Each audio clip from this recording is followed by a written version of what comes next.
శ్రీమాత్రే నమః. శివాయ గురవే నమః. నమస్కారం అండి అందరికీ. అమ్మ దయతో అందరూ బాగుండాలని మనస్ఫూర్తిగా కోరుకుంటున్నాను.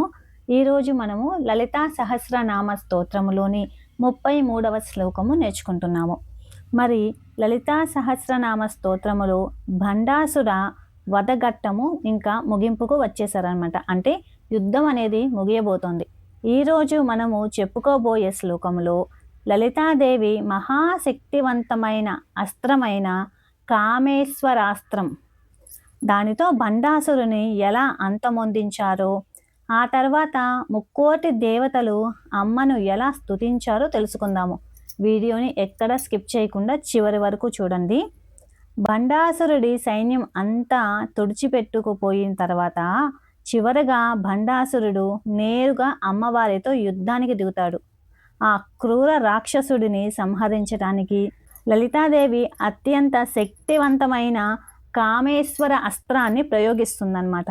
అప్పుడు ఆ అస్త్రము భండాసురుడిని, అతని నగరమైన శూన్యక పట్టణాన్ని క్షణాల్లో బూడిద చేసేస్తుంది. అప్పుడు భండాసురుడు పీడ విరగడై లోకాలు ప్రశాంతంగా మారిన వెంటనే బ్రహ్మ, విష్ణువు, ఇంద్రుడు మొదలైన ముక్కోటి దేవతలు అందరూ ఆకాశం నుండి అమ్మవారి వైభవాన్ని, అద్భుత శక్తులను కీర్తిస్తూ స్తుతిస్తుంటారనమాట.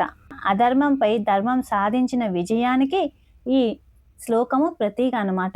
మరి ఇంత గొప్ప శ్లోకాన్ని మనం కూడా నేర్చుకుందాము. చివరి వరకు స్కిప్ చేయకుండా చూడండి. కొత్తగా చూసేవాళ్ళు మన ఛానల్ని సబ్స్క్రైబ్ చేసుకోండి. వీడియోని కూడా ఒక లైక్ చేయండి. మీరు లైక్ చేసే దానివల్ల ఈ వీడియో ఇంకో నలుగురికి చేరువవుతుంది. ముందుగా శ్లోకము: కామేశ్వరాస్త్ర నిర్దగ్ధ సభండాసురశూన్యకా బ్రహ్మోపేంద్ర మహేంద్రాది దేవ సంస్తుత వైభవా.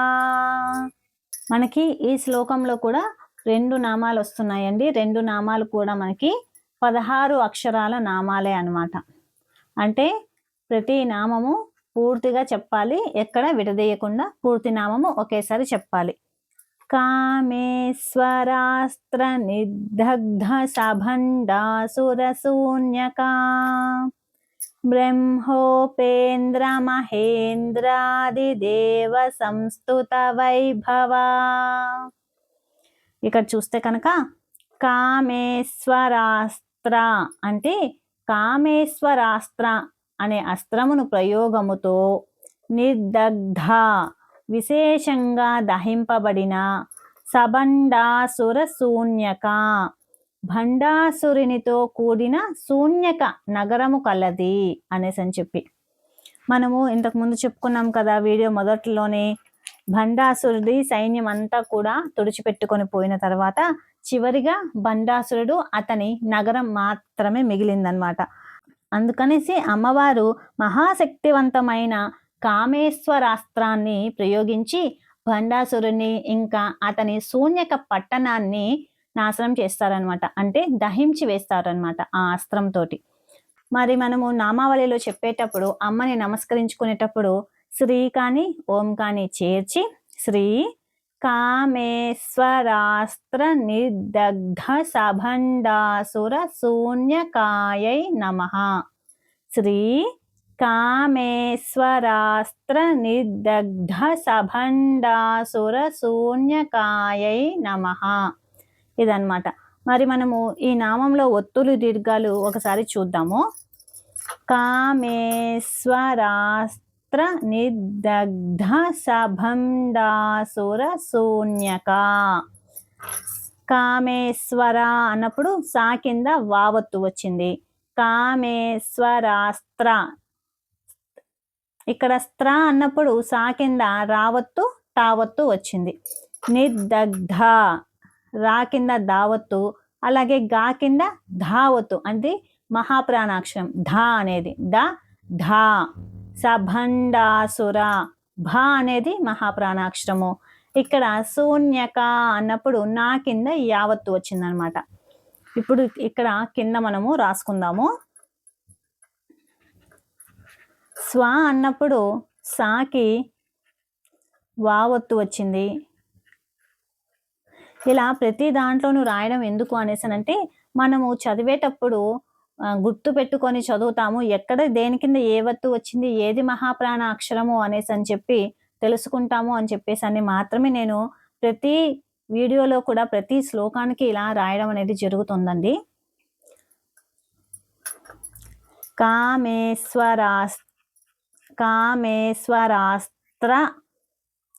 కామేశ్వరాస్త్ర నిర్దగ్ధ సభండాసుర శూన్యక. స్త్ర అన్నప్పుడు సాకి ఇక్కడ వచ్చేసి స్వ వచ్చింది కదా, కామేశ్వర అనేసని. స్వ అన్నప్పుడు ఇది కుంటి సా, శివాలో సా అనమాట. సాకి వావత్తు వచ్చింది. ఇక్కడ స్త్ర సముద్రంలో సా, స్త్ర అంటే సా కింద రావత్తు వచ్చింది, అలాగే తావత్తు అనేది కూడా వచ్చిందనమాట. నిర్దగ్ధ దగ్ధ నిర్దగ్ధ అన్నప్పుడు రా కింద దావత్తు అనేది వచ్చింది. అలాగే ఘా కింద మహాప్రాణ అక్షరము ఒత్తు వచ్చింది. ఘా కింద ధా ధా అనేది మహాప్రాణ అక్షరము, అది ఒత్తుగా వచ్చిందనమాట. కాబట్టి ఇక్కడ నిర్దగ్ధ నిర్దగ్ధ. ఇక్కడ మామూలుగా రా కింద దావత్తు వచ్చింది కాబట్టి మామూలుగా చెప్తాము నిర్ద అనేసని. ధా అన్నప్పుడు ఒత్తి పలుకుతాం అనమాట. నిర్దగ్ధ నిర్దగ్ధ అనేసి అని చెప్పి. ఇది వచ్చేసి మనకి మహాప్రాణ అక్షరం అనమాట. ఇంకా భా అనేది మహాప్రాణ అక్షరము.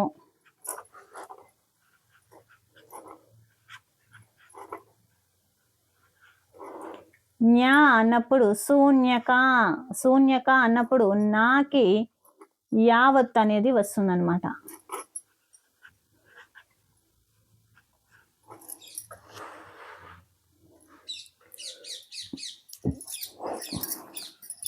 శ్రీ కామేశ్వరాస్త్ర నిర్దగ్ధ సభండాసుర శూన్యక. శ్రీ కామేశ్వరాస్త్ర నిర్దగ్ధ సభండాసుర శూన్యక. ఇక్కడ భా పక్కన సున్నా ఉంది కదా, స్పష్టంగా పలకాలి. దీర్ఘాలున్న చోట కూడా చక్కగా దీర్ఘం తీయాలన్నమాట. కామేశ్వరాస్త్ర నిర్దగ్ధ సభండాసుర శూన్యక అనేసి అని చెప్పి. మరి ఇంకా ఈ శ్లోకంలో రెండవ నామం చూస్తే కనుక బ్రహ్మోపేంద్ర మహేంద్రాది దేవ సంస్తుత వైభవ. బ్రహ్మోపేంద్ర మహేంద్రాది దేవ సంస్తుత వైభవ. బ్రహ్మ, ఉపేంద్ర, మహేంద్రాది అంటే బ్రహ్మ, విష్ణువు, ఇంద్రుడు ఇంకా మొదలైన వారు. దేవతల చేత, సంస్తుత స్తుతింపబడిన, వైభవ పరాక్రమ వైభవం కలది అనేసి అని చెప్పి. అదే మనము నామావళిలో చెప్పేటప్పుడు శ్రీ కాని ఓం కాని చెప్పి అమ్మని నమస్కరించుకునేటప్పుడు శ్రీ బ్రహ్మోపేంద్ర మహేంద్రాది దేవ సంస్తుత వైభవాయై నమః. శ్రీ బ్రహ్మోపేంద్ర మహేంద్రాది దేవ సంస్తుత వైభవాయై నమః. మరి ఇందులో మనము ఒత్తులు దీర్ఘాలు ఒకసారి చూస్తే కనుక బ్రహ్మోపేంద్ర మహేంద్రాది దేవ సంస్తుత వైభవ. బ్రా అన్నప్పుడు బా కింద రావత్తు వచ్చింది. బ్రహ్మో అన్నప్పుడు హోకి మావత్తు వచ్చింది. ద్ర అన్నప్పుడు దా కింద రావత్తు వచ్చింది. ఇక్కడ కూడా అంతే. సంస్తుత అన్నప్పుడు సు కింద తావత్తు వచ్చింది. వైభవ భవ అన్నప్పుడు భా అనేది మహాప్రాణాక్షరం వచ్చిందనమాట. బ్రహ్మోపేంద్ర మహేంద్రాది దేవ సంస్తుత వైభవ. ఇక్కడ మీరు గమనిస్తే కనుక బ్రహ్మోపేంద్ర పేంద్ర అన్నప్పుడు పే పక్కన సున్నా వచ్చింది. హేంద్రాది అన్నప్పుడు హేం పక్కన సున్నా వచ్చింది. ఇక్కడ సంస్తుత అన్నప్పుడు సా పక్కన సున్నా వచ్చింది. ఈ సున్నాలు వచ్చిన చోటంతా కూడా స్పష్టంగా పలకాలి. మనం పలికినప్పుడు మన 2 పెదాలు ఇలా క్లోజ్ అవుతాయి అన్నమాట. అంటే దగ్గరకు వస్తాయి. ఒకసారి మీరు కూడా ఈ నామం చెప్పి చూడండి, గమనించండి. బ్రహ్మోపేంద్ర మహేంద్రాది దేవ సంస్తుత వైభవ. ఇప్పుడు ఇక్కడ మనం ఒకసారి కింద రాసుకుందాము.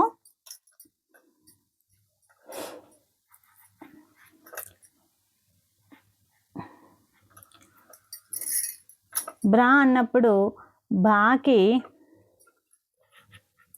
రా అనేది ఒత్తు వచ్చింది. బ్రహ్మో బ్రహ్మో అన్నప్పుడు హోకి మా ఒత్తు అనేది వచ్చింది. ద్రా ద్రా అన్నప్పుడు దాకి రా ఒత్తు అనేది వచ్చిందనమాట. అలాగే ఇక్కడ బ్రహ్మోపేంద్ర మహేంద్రాది, ఇక్కడ కూడా ఇక్కడేమో ద్రా అని వచ్చింది, ఇక్కడ ద్రా అనేసి అని దీర్ఘం వచ్చింది. దా అనేదానికి రావద్దు. స్తుత స్తుత అన్నప్పుడు స్తు అనేదానికి సూకి తా అనేది వత్తు వచ్చింది. వైభవ భా అనేది మనకి మహాప్రాణాక్షరం అన్నమాట.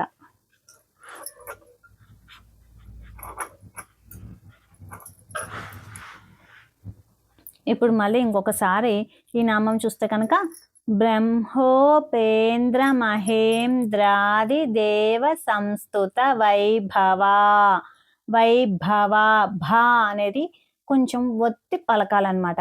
బ్రహ్మోపేంద్ర మహేంద్రాది దేవ సంస్తుత వైభవ అనేసి అని చెప్పి. అంటే భండాసురుడి వధ జరిగిన తర్వాత లోకాలన్నీ కూడా ప్రశాంతంగా మారిన వెంటనే బ్రహ్మ, విష్ణు, ఇంద్రుడు ఇంకా మొదలైన 3,000,000 దేవతలు అందరూ కూడా ఆకాశం నుండి అమ్మవారి వైభవాన్ని ఇంకా అద్భుత శక్తులను కీర్తిస్తూ అమ్మవారిని స్తుతిస్తున్నారనమాట. అది ఈ నామం అర్థము.